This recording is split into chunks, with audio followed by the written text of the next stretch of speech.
Om Tat Sat.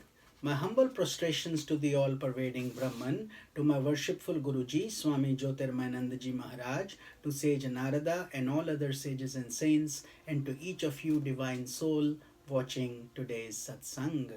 So today we will be covering Sutra number 77 from the Narada Bhakti Sutras. We are on chapter number 4, Glory of One-Pointed Devotion. Commentaries by my worshipful Guruji, Swami Jyotirmayanandaji Maharaj, narrated by myself, Swami Nikhilananda. So let's get started. Sutra 77, chapter 4, Narada Bhakti Sutras. Let's chant.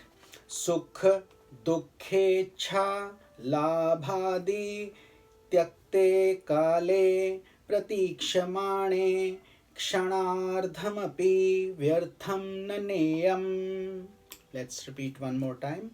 Sukha Dukkhecha Labhadi Tyakte Kale Pratikshamaane Kshanardhamapi Vyartham Naneyam.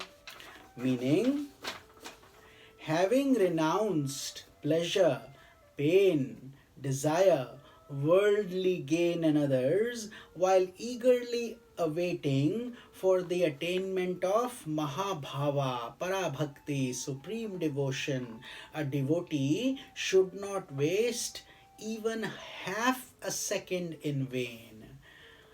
Ardha, that's what it's saying. Kshanamardham api, not even half a second. It has already been explained that a devotee should practice absolute self-surrender. He should not be concerned with pleasure, pain, desire and its fulfillment, or with any form of worldly gain and loss. So we have to be one-pointed. That's why it's called glory of one-pointed devotion to God. It's not like adding the spirituality as one more activity. It is actually the activity, and all other activities revolve around it. He should renounce yoga, concern for that which has not been attained, and kshema. There is a sutra in Bhagavad Gita, yoga kshema vahamyaham. Kshema means concern for what has already been attained. And most of the people are occupied in these two thoughts, protecting what they have and trying to secure what they don't have and get more of that, what they haven't attained. And having renounced all egoistic involvements, all worries and concerns, a devotee's only objective is the transformation of his inherent bhakti bhava into a blossom of mahabhava. So the role before a devotee is to take his normal feelings of devotion towards ecstasy, towards parabhakti, towards mahabhava, where the devotional feelings surge like an ocean within. That is the goal. Just as a fish cannot live without water, a true devotee cannot live without God. He feels the viraha, the pain of constant missing God. Who is the life of his life? He understands. He practices uninterrupted remembrance of the divine self and eagerly waits for the increasing experience of divine communion, when he will be immersed in the bliss of divine love.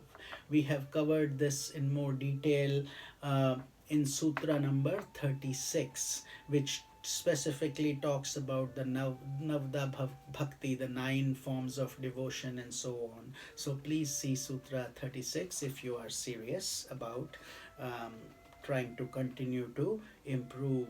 Since all worldly desires and involvements are to be renounced in the pursuit of divine love, an aspirant should not develop the notion of passing his time without action. So it is very important that we don't get confused when we are in the bhava, in the feeling. Actions still are continually needed. Even though there is no apparent initiative to act, he should develop an increasing unceasing eagerness to perform actions that promote harmony and love in the world. That is why you see sages and saints are constantly doing things for benefiting others, for helping others, spreading the jnana yajna, etc.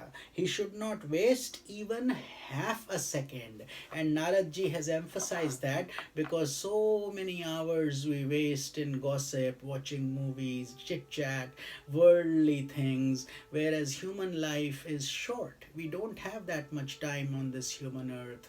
If we are very lucky, we will live to be 100, maybe less. And then even in that, so much of our time goes in work, so much time goes in sleeping, so much time goes in earning money, etc. So very little time left for our sadhana, for our prayers, for our own evolution. So therefore every second matters. So don't waste time if it is not leading you to your cherished objectives, or if it is wasting your time. So learn to manage your priorities properly on this path.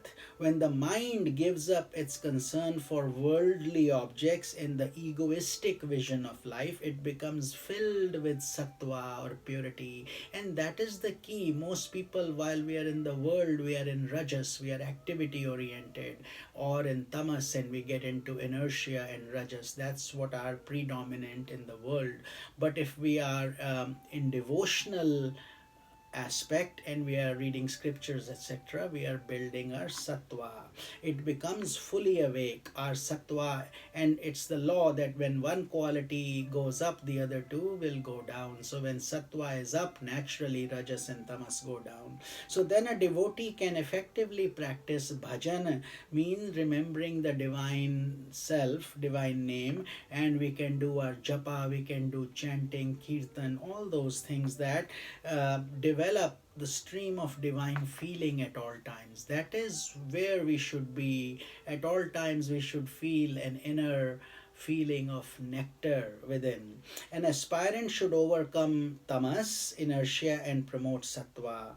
So as we talked about, the time allotted to human life is short. So therefore let us use our time very wisely. What time remains for spiritual attainment is very little. So time to an aspirant is like gold in the hands of the greedy person. It is best utilized in worshipping the Supreme, remembering His name, allowing the stream of divine feelings to flow in his heart, and just to enjoy the nectar, performing selfless service actions, helping others.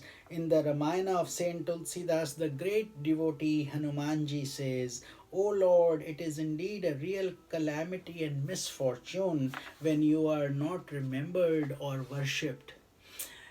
An aspirant must prevent such calamity at all costs, never failing to remember the Supreme for even a moment." So Hanumanji, although he did gigantic tasks, very difficult projects, but he was still a deep, loving devotee of God. He considered himself a servant and Lord Rama as his master. And that is the glory. And he was also bestowed with supreme bhakti. The next sutra reminds a devotee of the monumental task of purifying his personality by cultivating of virtues. So we should not underestimate that. It takes time, it takes effort, it takes dedication, and it takes full pointed concentration. In completing this task, he must utilize all his time and energy with full focus. And we will cover that sutra, sutra number 78, tomorrow. Om Tat Sat.